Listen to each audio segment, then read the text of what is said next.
안녕하십니까. 10월 10일 오늘은 임산부의 날입니다. 주요 뉴스는 오늘 인구 문제를 탑으로 올렸습니다.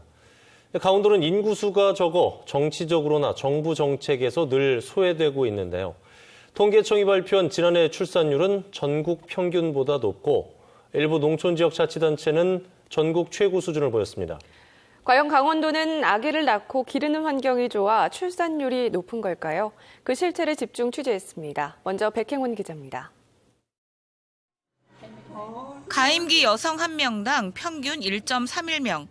지난해 강원도 출산율은 전국 평균 1.24명보다 더 높았습니다. 특히 인제군의 출산율은 2.16명. 전국 자치단체 가운데 두 번째로 높은 출산율을 기록했습니다. 1위를 차지한 해남군이 아이를 낳을 때 최고 720만 원을 주는 등 파격적 지원을 한다는 것을 감안할 때 사실상 전국 1위라고 해도 과언이 아닙니다.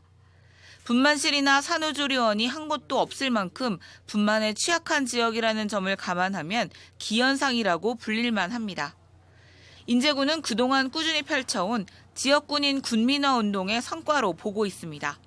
최근 3년간 군인 아파트 680여 세대가 신축되면서 정주 여건이 개선됐고 고속도로 개통 등으로 접근성이 좋아지면서 군인들이 가족과 함께 이사한 것이 주요했다는 겁니다. 주소 옮기기를 해서 여기서 가능하면 정착할 수 있게끔 많은 혜택을 주고 있고요. 특히 주거 환경 같은 경우 아파트 같은 걸 많이 증축을 해서 새로 짓거나 뭐 이래서 살기 편안하게. 출산율이 높아졌다고 해서 인제군의 인구수가 지속적으로 증가하고 있는 건 아닙니다. 최근 2년 사이 800명 가까이 늘었다가 올 상반기에는 다시 386명이 줄었습니다. 접경지의 경우 군인 인구 이동에 따라 인구 유입과 유출이 이뤄지기 때문에 허수가 상당 부분 존재한다는 분석입니다. 출산율과 인구 증가가 반짝 현상일 수 있다는 겁니다. 이 같은 현상은 지역의 군부대가 많은 화천군도 비슷합니다. 접경 지역 같은 경우는 일시적인 현상으로 군부대라든지 또 군부대 가족 또는 유관기관들의 그 군민화 운동을 지금 하고 있습니다. 그런 부분에서 일시적으로 나타난 인구 증가 현상을 보이겠는데 전체적으로 봤을 때 그 일자리를 갖고 정착할 수 있는 먹고 살 수 있는 그런 기반 구축이 가장 중요하다고 생각이 됩니다.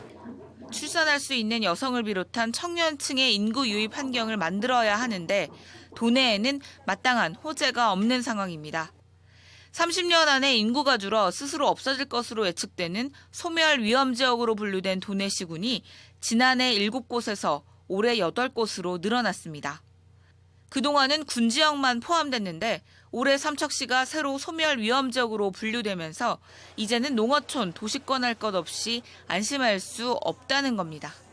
정부는 오는 2020년까지 출산율을 1.5명으로 끌어올린다는 계획이지만 전국적으로 결혼해도 아이를 낳지 않겠다는 미혼 직장인 여성이 40%에 육박하고 있습니다. 지원 뉴스 백행원입니다.